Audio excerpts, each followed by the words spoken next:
तो hello guys, आज के इस वाले वीडियो में मैं BTTH की एपिसोड 171 को एक्सप्लेन करने वाला हूं। और अगर आपने पिछले वाले एपिसोड नहीं देखे हैं तो जाकर के जरूर से देख लेना, मैंने लिंक वीडियो के डिस्क्रिप्शन में दे दिया है। तो चलिए बिना कोई बकवास किए बढ़ते हैं हम वीडियो की तरफ। तो वीडियो की स्टार्टिंग वहीं से होती है जहां हमारा लास्ट एपिसोड खत्म हुआ था, जहां पर हमने देखा था कि शाओ यान, जो कि बोधिसत्व एंशिएंट ट्री की गोद में बैठकर ट्रेनिंग कर रहा था, उसकी आंखें अचानक से खुल जाती है और जैसे ही उसकी आंखें खुलती है वहां की पूरी स्पेस तेजी से फ्लक्चुएट करने लगती है। उसकी गहरी काली आंखों से एक ऐसा अनुभव झलक रहा था जैसे उसने दुनिया के हर रहस्य को देख लिया हो। ये ओरा इतना यूनिक था कि वहां मौजूद हर एक्सपर्ट अचानक ही शांत हो गया। सभी की नजरें अब सिर्फ शाओयान पर टिक गई थी। उनेर की आवाज गूंजी, शाओयान जी। उसकी खूबसूरत आंखों में खुशी की चमक भर आई थी। लेकिन दूसरी तरफ हुनयू का ग्रुप थोड़ा अलग ही फील कर रहा था। उन्होंने आपस में नजरें मिलाई क्योंकि जब शाओयान की निगाह उन पर पड़ी तो उन्हें ऐसा लगा जैसे उनकी सोल ही एक्सपोज हो गई हो। एक अजीब सी बेचैनी, डिस्कम्फर्ट से भर देने वाली। पूरा माहौल एकदम साइलेंट हो गया। हर नजर सिर्फ शाओयान पर थी, जो अब भी बोधिसत्व एंशिएंट ट्री की गोद में बैठा हुआ था। सबने बस एंशिएंट टेक्स्ट्स में पढ़ा था कि इस ट्री के नीचे ट्रेनिंग करने से क्या क्या चेंजेस आते हैं, लेकिन प्रैक्टिकली किसी ने ये देखा नहीं था। और अब शाओयान वहाँ बैठा हुआ था, आंखों में खोया सा। धीरे धीरे उसने सबकी तरफ देखा और आखिर में उसकी नजर शूनएर और उसके ग्रुप पर टिक गई। उस बूढ़े और एक्सपीरियंस्ड एक्सप्रेशन से भरी आंखों में अचानक एक जानी पहचानी सी चमक आने लगी। शून्य। उसके होंठ धीरे से खुले और ट्री के भीतर से एक एज्ड, भारी, थोड़ी सी करकरी आवाज गूंजी। ये वॉइस सुनते ही हर इंसान की आंखें चौड़ी हो गई, क्योंकि ये शाओयान की यूजुअल वॉइस नहीं थी। इसमें उम्र का बोझ था, तजुर्बे की गहराई थी। लेकिन जैसे ये आवाज बाहर आई, शाओयान की आंखों से वो बूढ़ा एक्सप्रेशन धीरे धीरे फेड होने लगा और आखिरकार पूरी तरह वैनिश हो गया, जैसे वो अब उसकी सोल की गहराई में समा चुका हो। बाहर से कोई उसे डिटेक्ट नहीं कर पा रहा था। शाओयान ने सिर उठाया और गहरी सांस छोड़ते हुए हरे जहरीले धुएं जैसी एक एमरल्ड ग्रीन वेपर बाहर निकाली। फिर वो धीरे धीरे उठ खड़ा हुआ, एंशिएंट ट्री से बाहर निकलते हुए जैसे उसका शरीर लिक्विड बन गया हो और आसानी से उस कठोर बोधिसत्व एंशिएंट ट्री से फिसलकर बाहर आ गया हो। I have finally return. उसकी क्लियर हंसी गूंजी। ये वही हंसी थी, पुरानी, जानी पहचानी। शूनएर और बाकी सबने राहत की सांस ली। शाओयान गिजे और आगे बढ़ी। उसकी आंखें लगातार शाओयान पर घूम रही थी। उसका हाथ अनायास ही शूनएर के काले मुलायम बालों पर चला गया। किसी और की नजरों में ये सिर्फ एक महीना था एंशिएंट ट्री के अंदर, लेकिन शाओयान जानता था कि उसने वहाँ एक नहीं 100 बार रेइनकार्नेशन झेला था। अगर उसका मन मजबूत न होता तो शायद वो हमेशा के लिए उनमें खो जाता। उस एक महीने में उसने न जाने कितनी जिंदगियां जी, न जाने कितनी मौतें देखी। ये डेंजर लेवल किसी असली डोशेंग से बैटल करने से कम नहीं था। शूनएर उसकी आंखों में देख रही थी। भले ही वो डिटेल में कुछ नहीं जानती थी, लेकिन उसे पता था कि ये ट्रेनिंग बिल्कुल भी आसान नहीं थी। और जब शाओयान ने खुद ज्यादा बताना नहीं चाहा तो उसने भी सवाल नहीं किया। शाओयान ने एंशिएंट ट्री की तरफ देखा और हाथ जोड़ते हुए हल्की मुस्कान दी। और तभी एंशिएंट ट्री, जो इतने समय से बिल्कुल साइलेंट था, अचानक हिलने लगा। उसकी शाखों से आती सरसराहट सुनकर सब दंग रह गए। लग रहा था जैसे इस बोधिसत्व एंशिएंट ट्री में इंटेलिजेंस हो, लेकिन ये किसी से डील नहीं करता। गुचिंग यान धीरे से आगे बढ़ा और बोला, तुम्हारी ओरा मैं साफ नहीं देख पा रहा। क्या तुम बैनशेंग क्लास तक पहुंच गए हो? उसके स्वर में डिसबिलीफ साफ था। शाओयान मुस्कुराया और सिर हिला दिया। इतना इजी कहाँ होता है। असल में उसने अभी बैनशेंग क्लास क्रॉस नहीं किया था। वो सिर्फ 9th चेंज पीक दोजुंद,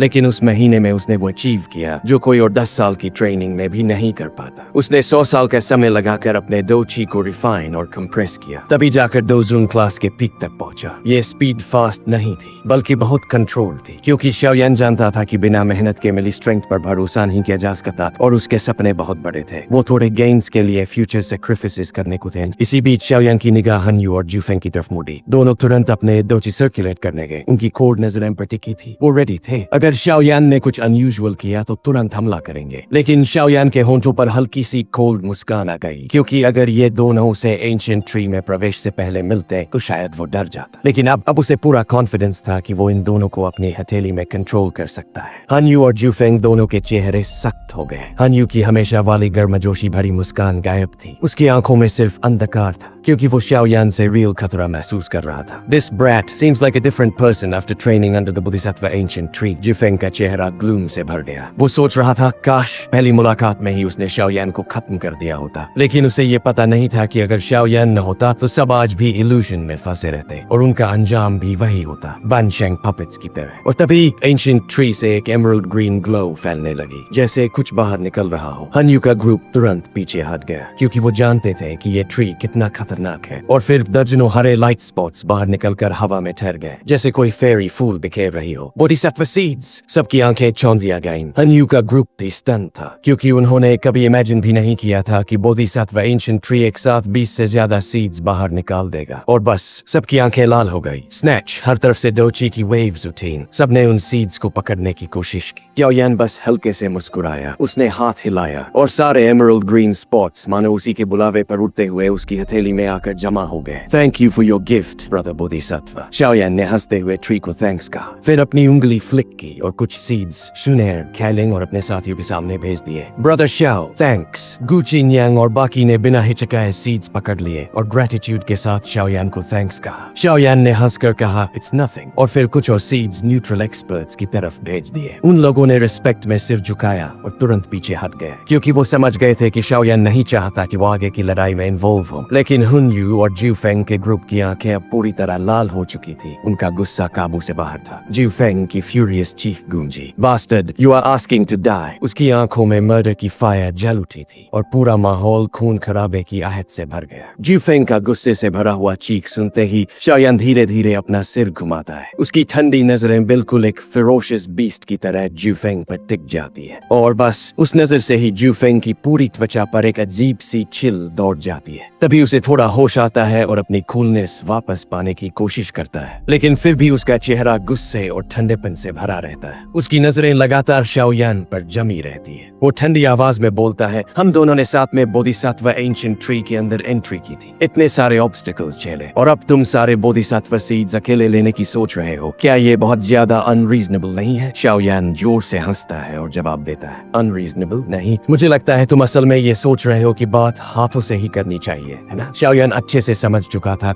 कि अगर उसकी स्ट्रेंथ ज्यूफेंग को डरा नहीं रही होती तो शायद अभी तक ज्यूफेंग उस पर अटैक करके ये सीड्स छीन चुका होता। रीजनेबल बनना ये तो सिर्फ वीक लोग करते हैं जब सामने किसी की स्ट्रेंथ बहुत बड़ी होती है। ज्यूफेंग की आंखें हल्की सी फड़कती है। उसके दिल में दबा हुआ मर्डरस डिजायर ऊपर आने लगता है, लेकिन वो तुरंत अटैक नहीं करता, थोड़ा रैशनल रहता है और अपना सिर घुमाकर हुनयू की तरफ देखता है। उसकी आवाज ठंडी और भारी होती है, ब्रदर हुनयू, क्या तुम सच में खुश हो कि ये सारे सीड्स ज़ाओयान ले गया और हमारी इतनी मेहनत बेकार हो गई? हुनयू का चेहरा काम रहता है, लेकिन उसकी आंखों में छिपा हुआ गुस्सा और सिनिस्टर एक्सप्रेशन साफ झलकता है। चाहे वो कितना भी कैलकुलेटिव हो, इस वक्त वो भी अपना गुस्सा और किलिंग इंटेंट दबा नहीं पा रहा। आखिरकार हुनयू बोलता है, ज़ाओयान, 8 बोधिसत्व सीड्स मेरे हन क्लैन और हेवन डीमन फीनिक्स साइड को बांट दो और ये मैटर यहीं खत्म कर दो। ज़ाओयान मुस्कुराता है, अपनी हथेली खोलकर दिखाता है। उसकी पाम पर 11 सीड्स चमक रहे थे। अगर वो 8 दे देता तो सिर्फ 3 बचे थे, और ये ज़ाओयान कभी नहीं करता, क्योंकि इन सीड्स का मिस्टीरियस इफेक्ट ये था कि ये किसी की डोशेंग क्लास में एडवांसमेंट की पॉसिबिलिटी बढ़ा सकते थे। साथ ही इन्हीं से रिफाइन होकर बोधिसत्व पिल बन सकता था, और ये कोई ऑर्डिनरी पिल नहीं बल्कि टियर 8 मेडिसिनल पिल थी जो 9 कलर्ड पिल लाइटनिंग समन कर सकती थी। इतनी रेयर चीज थी कि कोई भी 9 चेंज पीक डोजन एक्सपर्ट इसके लिए पागल हो जाता। तो सोचो, अगर ज़ाओयान ये सीड्स दे देता तो दोनों फैक्शंस में और लोग डोशेंग बन जाते, और इसका मतलब अपने ही हाथों से पावरफुल दुश्मन तैयार करना। और ज़ाओयान कभी इतनी मूर्खता नहीं करता, इसलिए ज़ाओयान हल्के से सिर हिलाता है और 2 शब्द बोलता है, आई रिफ्यूज। बस उस पल इस जगह का पूरा एटमॉस्फेयर टेंस हो जाता है। सबको पता चल जाता है कि अब ये मैटर पीसफुली खत्म नहीं होगा। हुनयू का चेहरा बदलने लगता है। वो ज़ाओयान को घूरता है और ठंडी आवाज में कहता है, तो फिर सबसे पहले मुझे तुम्हें ही किल करना होगा। और उसके आखिरी शब्द सुनते ही हन क्लैन और हेवन डीमन फीनिक्स ट्राइब के सारे एक्सपर्ट्स एक साथ अपनी पूरी दोची अनलीश कर देते हैं। उनके बॉडीज चमकते हैं और वो ज़ाओयान और उसकी टीम को घेर लेते हैं। शून एयर और उसकी टीम का एक्सप्रेशन ठंडा पड़ जाता है। दोची सर्कुलेट होने लगता है। गु चिनयांग ठंडी आवाज में चिल्लाता है, हुनयू, क्या तुम सच में गु क्लैन और हन क्लैन के बीच बड़ी वॉर शुरू करना चाहते हो? हुनयू हंसता है, उसकी मुस्कान में जहर भरा हुआ था। मेरा हन क्लैन कभी भी गु क्लैन से डरता नहीं। हमने तुम्हें बस थोड़ा वक्त दिया था, लेकिन क्या तुम सच में सोचते हो कि हम तुम्हें छू नहीं सकते? उसकी नजरें फिर ज़ाओयान पर टिकती है। तुम्हारा नाम मेरे हन क्लैन में लगातार गूंज रहा है, यहाँ तक कि 4th तियानजुन भी फेल हो गया था। मैंने तब कहा था कि डिसाइसिव एक्शन एक्शन लेना चाहिए, लेकिन वो पुराने लोग केयरलेस थे। आज उनकी केयरलेसनेस का अंत होगा। हनयू के शरीर से डेंस ब्लैक दोची लहर की तरह बाहर फैलता है। पूरे स्पेस में ठंडी एनर्जी भर जाती है। शुनेर और उसकी टीम की आंखों में सीरियसनेस आ जाती है। ये हनयू सच में हन क्लैन के यंगर जनरेशन के टॉप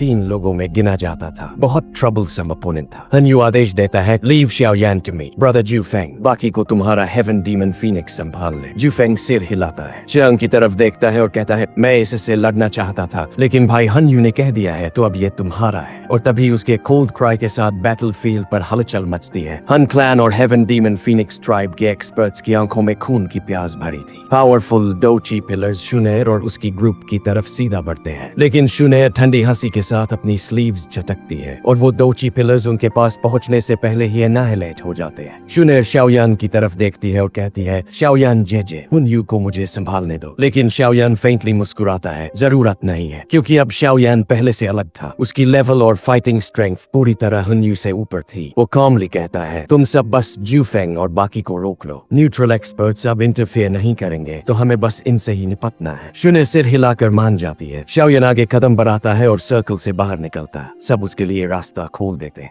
हनयू ठंडी आंखों से पूछता है, तो टूशी एंशिएंट गॉड जेड भी तुम्हारे पास है ना? शाओयान हंसते हुए जवाब देता है, चाहिए आकर ले लो। हनयू के चेहरे पर कोल्ड एक्सप्रेशन आता है। शाओयान का मुस्कुराता हुआ चेहरा उसके दिल में किलिंग इंटेंट को और बढ़ा देता है। वो जोर से चिल्लाता है, रेजर टंग ब्रैट। शाओयान कामली मुस्कुराता है और कहता है, गेम्स खेलना बंद करो, इनकी कोई वैल्यू नहीं। और उसी पल शाओयान अपनी मुट्ठी हवा में घुमाता है। उसकी पंच से स्पेस इटसेल्फ हिल उठता है और अचानक हनयू हवा से बाहर गिरता हुआ स्टैगर करता है। हनयू का चेहरा काला पड़ जाता है। वो शॉक में आ जाता है कि शाओयान की सेंसेस इतनी शार्प है। और फिर शाओयान की बॉडी से इनकम्पेरेबली वास्ट ऑरा बाहर फूटता है। पूरा स्पेस हिलने लगता है। दूर खड़े न्यूट्रल एक्सपर्ट शॉक में कहते हैं, 9 चेंज पीक डोजुन। हनयू का चेहरा अगली पड़ जाता है। अब उसे समझ आता है कि शाओयान इतना कॉन्फिडेंट क्यों था, लेकिन वो पीछे नहीं हटता। अपनी क्लैन टैटू एक्टिवेट करता है और उसकी ऑरा भी बढ़ने लगती है। शाओयान बस हल्की हंसी के साथ कहता है, 8 चेंज स्टिल इनसफिशिएंट। हनयू गुस्से से सील्स बनाता है और अपनी स्ट्रॉन्गेस्ट टेक्निक निकालता है। सोल डिस्ट्रक्शन पाम, काली पाम, दोची से भरी लाइटनिंग की स्पीड में शाओयान पर हमला करती है, लेकिन शाओयान कामली सिर हिलाता है। इनसफिशिएंट। उसका हाथ फ्लेम से भर उठता है और वो सीधा उस काली पाम पर रख देता है। क्रैक, और सब दंग रह जाते हैं। वो पाम जिसमें हनयू की पूरी ताकत भरी थी, शाओयान के कैजुअल स्ट्राइक से चूर चूर हो जाती है, क्योंकि शाओयान अब एक बिल्कुल अलग लेवल पर था। हनयू का दिल जोर से कांप गया। उसने अपनी आंखों से देखा था कि शाओयान ने कैसे आसानी से उसकी सोल डिस्ट्रक्शन पाम को बिखेर दिया। वो हैरान रह गया, क्योंकि उसे पता था इस पाम की ताकत कितनी भयानक है। एक नॉर्मल 9 चेंज पीक डोजुन एक्सपर्ट तक इसे सीधा झेल नहीं सकता, क्योंकि इसके अंदर वो काला ठंडा एनर्जी होता है जो किसी की सोल को जला देता है। लेकिन शाओयान के सामने उसकी ये पावरफुल पाम एकदम बेकार साबित हो गई। शाओयान ने हवा में कदम रखते हुए नीचे की तरफ देखा और हंसते हुए कहा, हन क्लैन के मेंबर्स के पास क्या सिर्फ ऐसे ही ट्रिक्स हैं? हनयू का चेहरा गुस्से से और भी भयानक हो गया। उसने ठंडी नजर डालते हुए कहा, शाओयान, तुझे इतना एरोगेंट नहीं होना चाहिए। असल में हनयू अच्छे से समझ रहा था कि अगर शाओयान को 1 महीने का ट्रेनिंग बोधिसत्व एंशिएंट ट्री के अंदर नहीं मिला होता तो वो उसका मुकाबला कर ही नहीं पाता। लेकिन सच्चाई ये थी कि अब हालात बदल चुके थे। शाओयान हल्के से हंसा। उसने अपना हाथ हिलाया और उसके स्लीव से अचानक तेज हेवनली फ्लेम्स निकले और देखते ही देखते ये फ्लेम्स मिलकर हजारों फुट लंबा फायर हैंड बन गए, जो बिजली जैसी रफ्तार से हनयू को पकड़ने के लिए लपके। हनयू ने गुस्से में दांत पींचे। उसके पूरे शरीर से काला एनर्जी फॉग निकला और वो बदलकर भयंकर ब्लैक फॉग बीस्ट्स बन गए। वो दहाड़ते हुए उस बड़े फायर हैंड की तरफ कूद पड़े, लेकिन शाओयान का वो बड़ा फायर हैंड जब इन ब्लैक बीस्ट से टकराया तो पल भर में ही सब धुएं में बदलकर गायब हो गए। वो आग का तापमान इतना ज्यादा था कि उसने उन्हें पूरी तरह वेपोराइज कर दिया। शाओयान हल्के से मुस्कुराया, कितना स्टबन है ये। उसने स्लीव घुमाई और फायर हैंड अचानक चमका। अगले ही पल वो हनयू के सिर के ऊपर पहुंच चुका था। हनयू चाहकर भी बच नहीं पाया। वो बड़ा आग का हाथ सीधा उसके शरीर पर गिरा। उसका चारों तरफ फैला काला फॉग तुरंत बिखर गया और उसकी पोर्स से अंदर गर्म और जंगली हवा भरने लगी। हनयू के शरीर के अंदर का दोची इतना तेज गर्मी के सामने टिक नहीं पाया। ऐसा लग रहा था जैसे उसके अंदर जहरीले सांपों जैसी लपटें घुस रही हो। उसका चेहरा सफेद पड़ गया और उसके मुंह से ताजाल ब्लड बाहर निकल गया। उसका शरीर पीछे की ओर उड़ता हुआ जमीन पर जा गिरा। हिस। दूर खड़े न्यूट्रल एक्सपर्ट्स ये सब देखकर दहल उठे। उन्होंने राहत की सांस ली कि अच्छा हुआ उन्होंने पहले बीच में आने की कोशिश नहीं की, वरना उनका हाल हनयू से भी बुरा होता। हनयू को उड़ाने के बाद शाओयान ने दूर युद्ध भूमि की ओर देखा और ठंडी हंसी निकाली। उसने मुट्ठियां हवा में चलाई और उनकी ताकत से एनर्जी स्टॉर्म जैसी हवाएं बनी। ये हवाएं सीधा हन क्लैन और हेवन डीमन फीनिक्स ट्राइब के कई एक्सपर्ट्स से टकराई। उनके शरीर से खून निकलते ही वो पीछे उड़ गए। इस अचानक हुए बदलाव से जूफेंग की पूरी ग्रुप हिल गई। उन्होंने देखा कि हन यू जमीन पर पड़ा है। उसकी हालत अजीब थी। इतनी जल्दी हन यू हार गया? जूफेंग के दिल में तूफान उठ गया। उसे मालूम था कि वो खुद भी इतनी जल्दी हन यू को नहीं हरा सकता, लेकिन शाओयान के हाथों हन यू 10 मिनट से भी कम समय में मरा हुआ कुत्ता लग रहा था। शाओयान की आंखें सीधे जूफेंग की तरफ उठी। उसने ठंडी आवाज में कहा, क्या तुम खुद लड़ने का इरादा रखते हो? ये सुनकर जूफेंग का हाथ कांप गया। उसका चेहरा बदलता रहा, लेकिन वो कुछ कह नहीं पाया। आखिरकार उसने मन ही मन मान लिया कि शाओयान अब ऑर्डिनरी लड़का नहीं रहा। उसके दिल में यही विचार उठा, आज की स्थिति होपलेस है। अब सिर्फ ट्राइब के ग्रैंड एल्डर्स ही इस शाओयान को रोक सकते हैं। शाओयान ने दूर पड़े हन यू को देखा, जो लड़खड़ाते हुए उठने की कोशिश कर रहा था। उसके दिल में मर्डरस डिजायर उमड़ पड़ा। हन क्लैन उसका दुश्मन था और ये लड़ाई खून तक ही खत्म होगी। हन यू उस क्लैन की यंगर जनरेशन के सबसे टॉप मेंबर्स में से एक था। अगर वो उसे यहीं खत्म कर दे तो हन क्लैन को भी दर्द होगा। लेकिन तभी शांत खड़े बुनशिन ट्री से अचानक लहरें उठने लगी। जगह जगह रिपल्स फैल गए। शाओयान चौंक गया। क्या ये realm collapse होने वाला है? असल में बोधिसत्व एंशिएंट ट्री हमेशा के लिए दुनिया में नहीं रहता। जब वो अपने बोधिसत्व सीड्स निकाल देता है तो फिर जमीन में समा जाता है और हजारों सालों बाद ही बाहर आता है। ये बदलाव देखकर सब पैनिक में आ गए। हन क्लैन और हेवन डीमन फीनिक्स ट्राइब ने तुरंत हन यू को उठाया और साथ साथ क्लस्टर में खड़े हो गए। ब्रदर हन यू, तुम ठीक हो? जूफेंग ने धीरे से पूछा। हन यू ने मुंह से खून पोंछा और ठंडी आंखों से शाओयान की तरफ देखा। फिर उसके होंठ हिले और जूफेंग ने मजबूर होकर सिर हिलाया। अब स्पेशल फ्लक्चुएशन और तेज हो गई। अचानक स्पेस में दरारें खुलने लगी और अंदर से चमकदार लाइट पिलर बाहर निकल आया। कुछ ही पलों में पूरा स्पेस हजारों टुकड़ों में बिखर गया और सबके सामने ब्लास्ट हो गया। अब सीन एंशिएंट वेस्टलैंड रीजन के सबसे गहरे हिस्से में पहुंचता है, जहां एक विशाल बोधिसत्व एंशिएंट ट्री अकेला खड़ा था। उसके चारों तरफ से मैजेस्टिक हवा फैल रही थी। उसके पास बैठे थे नलन यनरन और बाकी एक्सपर्ट्स जो पीछे छूट गए थे। उन्होंने अपनी चोटें ठीक कर ली थी, लेकिन अभी भी वहीं रुककर गार्ड कर रहे थे। अचानक बोधिसत्व एंशिएंट ट्री से एमरल्ड लाइट निकली और कई लोग उस रोशनी से बाहर गिरे। टीचर, नलन यनरन और बाकी लोग खुशी से उछल पड़े। वो शाओयान और दूसरों को देखकर फूले नहीं समाये। हम आखिरकार बाहर आ गए। गुचिंग यांग और बाकी लोग ताजी हवा में सांस लेकर खुश हो गए। 1 महीने के अंदर उन्होंने जो खतरे देखे थे वो उनके दिल पर हमेशा के लिए छप गए। शाओयान ने गहरी सांस ली। इस 1 महीने में उसका ट्रांसफॉर्मेशन सबसे बड़ा था। बाहर वालों के लिए ये सिर्फ 1 महीना था, लेकिन शाओयान ने 100 जन्मों का रीइंकार्नेशन ट्रेनिंग झेला था। उसकी स्ट्रेंथ भले ही बहुत न बड़ी हो, लेकिन उसकी सोल पर गहरी छाप रह गई। अब बोधिसत्व एंशिएंट ट्री कांपने लगा। उसके नीचे की जमीन लिक्विड जैसी बन गई और वो धीरे धीरे जमीन के अंदर समाने लगा। सबकी आंखों के सामने बोधिसत्व एंशिएंट ट्री गायब हो रहा था। सबके दिल में अफसोस था कि अब शायद हजारों सालों बाद ही वो दोबारा दिखाई देगा। गुचिंग यांग ने दुखी होकर कहा, अफसोस, हमें बोधिसत्व हार्ट नहीं मिला। लेकिन शाओयान हल्के से मुस्कुराया। उसके सीने के अंदर एमरल्ड जैसा चमकता हुआ क्रिस्टल क्लियर बोधिसत्व हार्ट धड़क रहा था। उसे रिफाइन करने के बाद शाओयान डोशेंग क्लास में कदम रख सकता था। शाओयान ने धीरे से फुसफुसाया, ब्रदर बोधिसत्व, शुक्रिया, उम्मीद है हम फिर मिलेंगे। अंततः बोधिसत्व एंशिएंट ट्री पूरी तरह जमीन में समा गया और आखिरी रोशनी भी गायब हो गई। चारों तरफ का मैदान फिर से खाली हो गया। शाओयान ने आह भरी, लेकिन तभी उसके चेहरे पर शॉक आ गया, क्योंकि उसके आसपास का पूरा स्पेस अचानक से डिस्टोर्ट होने लगा, मानो कोई उन्हें कैद कर रहा हो। ये डिस्टोर्शन इतना भयानक था कि उसने पूरे एरिया को सील कर दिया। अब कोई भी स्पेशल फ्लक्चुएशन बाहर निकल ही नहीं पा रही थी। शाओयान का चेहरा ठंडा और सख्त हो गया।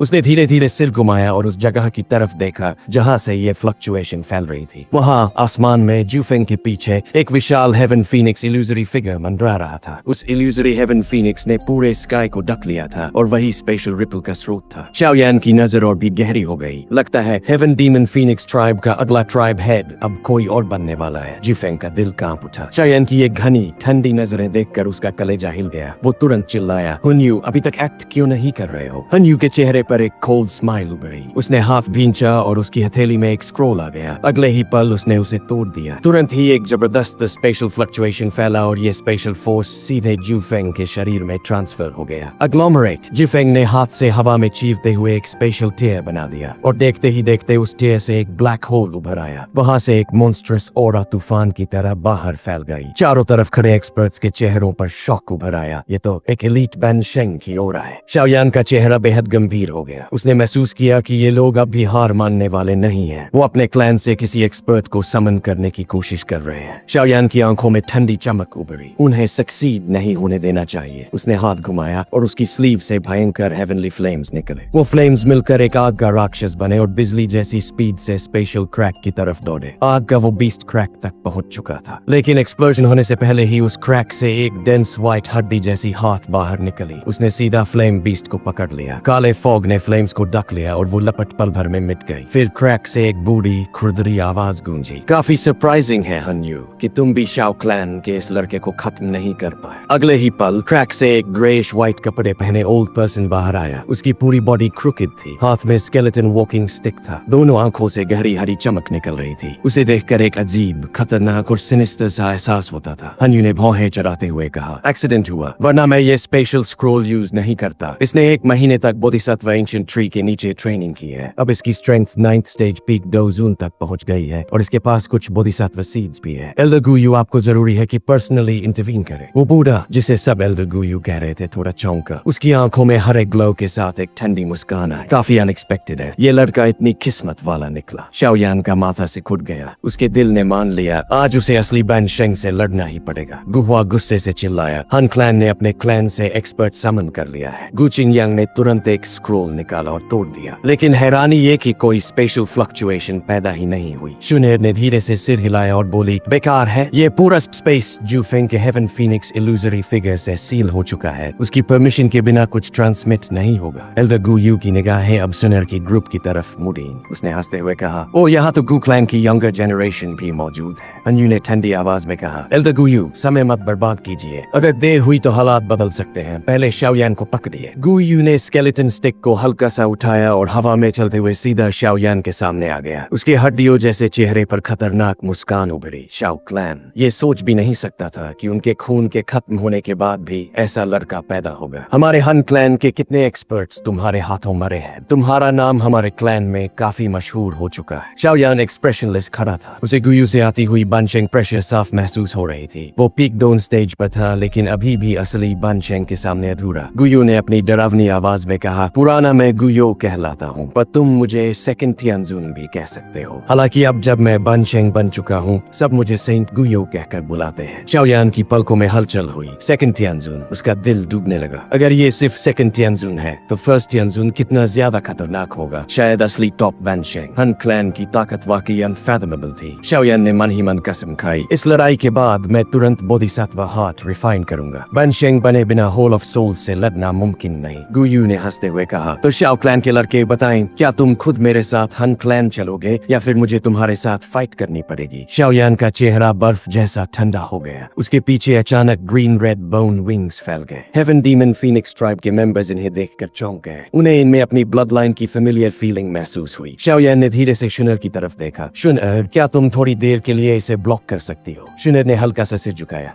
अगले ही पल उसके माथे पर क्लैन टैटू चमक उठा और उसकी आंखों में गोल्डन फ्लेम्स भड़क उठी। उसकी ऑरा तेजी से आसमान तक फैल गई। शाओयान ने पीछे हटते हुए अपना हाथ घुमाया और 5 अलग अलग फ्लेम्स उसके सामने प्रकट हो गई। गुयू की आंखों में ठंडी झिलमिलाहट आई। क्या तुम फिर से हेवनली फ्लेम्स मर्ज करने वाले हो? वो हैरान था। हन क्लैन के एक्सपर्ट्स पहले भी शाओयान की इसी स्किल से हार चुके थे। गुयू ने घिनौनी मुस्कान दी। मैं भी देखना चाहता हूँ कि तुम्हारा यह हेवनली फ्लेम मर्जर वाकई उतना ही फ्राइटनिंग है जितना लोग कहते हैं। फिर उसकी आंखें सुनर पर टिकी। गु क्लैन की डिवाइन ब्लड लाइन वाली शुनर, तुम्हारी पोटेंशियल वाकई टॉप है, लेकिन अभी तुम मेरे सामने कोई मैच नहीं हो। ये कहते ही एल्डर गुयू का शरीर अचानक गायब हो गया। शुनर का एक्सप्रेशन बदल गया। उसने तुरंत पीछे हटते हुए अपनी हथेली उठाई। उस पर गोल्डन फ्लेम लहरा रही थी। उसने पूरी ताकत से हवा पर प्रहार किया। स्पेस डिस्टोर्ट हो गया और वहाँ सेंट गुयू का क्रुकेड बॉडी प्रकट हुआ। वो अजीब हंसी हंसा। नो वंडर तुम गु क्लैन की सबसे प्रॉमिसिंग मेंबर हो। उसका हाथ जहरीले सांप की तरह मुड़ा और बिजली की तरह शुनर की हथेली से टकराया। भयंकर शॉकवेव आसमान में फैल गई। गुयू जरा भी नहीं हिला, लेकिन शुनर के होंठों से दबा हुआ करा निकला। वो पीछे हट गई, लेकिन तुरंत संभल कर उसके हाथ एक लोटस जैसे सील बनाने लगे और फिर अचानक उसके पूरे शरीर से ब्राइट गोल्डन फ्लेम फट पड़ा। उस फ्लेम ने पूरे आसमान को इग्नाइट कर दिया। ये देखकर एल्डर गुयू की आंखों में भी हैरानी चमकी। गोल्ड एम्परर इंसिनरेटिंग हेवनली फ्लेम, गु क्लैन की इनहेरिटेड फ्लेम जो हेवनली फ्लेम रैंकिंग में 4थे नंबर नंबर पर है। ये तो वाकई अनएक्सपेक्टेड है कि तुम जैसी छोटी लड़की इसे सबड्यू कर पाए। भले ही ये हेवनली फ्लेम उतनी मिस्टीरियस नहीं थी जितनी प्यूरिफाइंग डीमन लोटस फ्लेम, लेकिन एंशिएंट टाइम्स में इसकी ख्याति दूर दूर तक फैली हुई थी। यह हेवनली फ्लेम असल में गू क्लैन की इनहेरिटेंस थी, लेकिन बहुत कम लोग इसे वश में कर पाते थे। इसी वजह से जब सेंट गुयू ने इस फ्लेम को पहचाना तो उनके दिल में भी हलचल उठ गई। वो बुदबुदाए, हाँ, ये वाकई गोल्ड एम्परर इंसिनरेटिंग हेवनली फ्लेम ही है। उधर चाओयान ने भी डिस्टेंट स्काई से आ रही इंटेंस फायर फ्लक्चुएशन को महसूस किया। उसका दिल जोर से धड़क उठा। वो बहुत पहले से अंदाजा लगा चुका था, लेकिन शनर ने शायद ही कभी इस फ्लेम को अनलीश किया था, इसलिए उसने अपने गेस को कंफर्म नहीं किया था। चाओयान ने मन ही मन आ भरी। वाकई गू क्लैन के पास इतनी मिस्टीरियस इनहेरिटेंस होना हैरत की बात नहीं। ये फ्लेम सच में उनकी ताकत को दर्शाती है, क्योंकि हेवनली फ्लेम रैंकिंग में इतनी ऊंचाई पर होना इसकी स्ट्रेंथ खुद ब खुद साबित करता था। अगर इसकी फेरोसिटी की बात करें तो चाओयान की न्यूली बोर्न हेवनली फ्लेम, जो 4 हेवनली फ्लेम्स को मर्ज करके बनी थी, वो भी शायद इस फ्लेम से बेहतर न हो। आखिरकार हेवनली फ्लेम रैंकिंग के टॉप वाले फ्लेम्स तो अकल्पनीय रूप से टेरिफाइंग होते हैं, जैसे कि टॉप 3 हेवनली फ्लेम्स। ये कहना बिल्कुल एग्जैजरेशन नहीं होगा कि उनमें दुनिया को नष्ट करने की ताकत थी। एंशिएंट टाइम्स में जब जब कोई टॉप हेवनली फ्लेम इरप्ट हुई थी, दुनिया पर बड़ा डिजास्टर उतरा था। चाओयान ने तुरंत अपने मन को फोकस किया। उसकी हथेली में 4 हेवनली फ्लेम्स एक साथ मर्ज होने लगे। जैसे ही वो मर्ज हुई, waves of violent destructive fluctuations शांत तरीके से फैल गई। इसी बीच गुयू की आवाज गूंजी। सुना है कि गोल्ड एम्परर इंसिनरेटिंग हेवनली फ्लेम तो 2 ची तक को जला सकती है। इसकी फेरोसिटी मशहूर है। आज ये ओल्ड पर्सन देखेगा कि क्या ये फ्लेम सच में उतनी ही है जितना सुना है। इतना कहते ही गुयू ने हवा में कदम रखा। उनकी हरी आंखें दूर खरड़ पर टिकी। हाथ में स्केलेटन वॉकिंग स्टिक को स्टिक से अचानक ब्लैक फॉग सर्ज करने लगा। पलकत झपकते ही वो फॉग पूरे स्काई में फैल गया। उस काले धुएं में एक्सट्रीमली डार्क और कोल्ड एनर्जी, आसमान का हाई टेम्परेचर भी उसे बिखेर नहीं पाया, बल्कि उस ब्लैक फॉग ने तेजी से आकार लिया और गुयू के कंट्रोल में बदल स्केलेटन में। वो स्केलेटन 10,000 फीट ऊंचा था। ऐसा लग रहा था जैसे आकाश में कोई इविल डिवाइन स्केलेटन खड़ा हो। उसके शरीर से घना ब्लैक फॉग चर्न हो रहा था और उसकी ठंडी दहशत भरी प्रेशर ने सबके सोल को मानो ठंडे तालाब में डुबो दिया हो। चारों तरफ का माहौल ग्लूम और कोल्ड से भर गया। हन यू ने ये सब देखकर कहा, डार्कनेस स्केलेटन किंग। एल्डर गुयू ने लड़ाई शुरू करते ही इसे समन कर लिया। लगता है वो गोल्ड एम्परर इंसिनरेटिंग हेवनली फ्लेम से सच में डरते हैं। असल में ये ब्लैक स्केलेटन कोई आम स्किल नहीं थी। ये टियन क्लास लो ग्रेड 2 स्किल थी। इसे मास्टर करने पर डोची और सराउंडिंग एनर्जी को मिलाकर कोई स्केलेटन किंग बनाया जा सकता था। इसका शरीर मेटल से भी कठोर होता और फायर व वाटर से इम्यून। साथ ही इसके हर हिस्से में एक्सट्रीमली डार्क और कोल्ड एनर्जी भरी होती। अगर कोई ऑर्डिनरी एक्सपर्ट इससे टकराता तो बाहर से उसका शरीर सही दिखता, लेकिन अंदर उसका सोल इरोड हो जाता। इसलिए इसे सिनिस्टर और विशस माना जाता था। गुयू के पास इस समय बैंशेंग स्ट्रेंथ थी। उन्होंने अपनी पूरी ताकत से जब इस स्किल को अनलीश किया तो ब्लैक स्केलेटन बेहद ही फ्राइटफुल बन गया। यहाँ तक कि कुछ बैंशेंग लेवल एक्सपर्ट्स भी इसका सामना करते वक्त कोशिश रहते। इससे अंदाजा लगाया जा सकता था कि ये डार्कनेस स्केलेटन किंग कितना ट्रबल था। फिर गुयू ने स्टिक उठाई और इशारा किया, गो। तुरंत स्केलेटन की आंखों में हरी रोशनी चमकी और वो शून्यर की तरफ लपका। उसके हाथ की हथेली जो डार्क ब्लैक फॉग से गिरी थी सीधे स्पेस को चीरती हुई शून्यर के सिर पर वार करने लगी। शून्यर ने यह अटैक हल्के में नहीं लिया। उसकी पतली काया तेजी से पीछे हटी और तभी उसके शरीर से 100 फीट बड़ा गोल्डन फ्लेम क्लस्टर सर्ज हुआ और वो फ्लेम सीधा स्केलेटन की हैंड से टकरा गया। जैसे ही दोनों टकराए एक शार्प सिजलिंग साउंड उठा। एक्सट्रीम कोल्ड और एक्सट्रीम हीट आपस में टकराए और एक नोजिएटिंग व्हाइट फॉग फैल गया। फिर गुयू ने दूर खड़े अपने श्रिवल्ड हैंड को कस लिया। उसी पल स्केलेटन का हाथ भी कस गया। क्रैक की आवाज गूंजी और वो गोल्डन फ्लेम टूट गया। सुन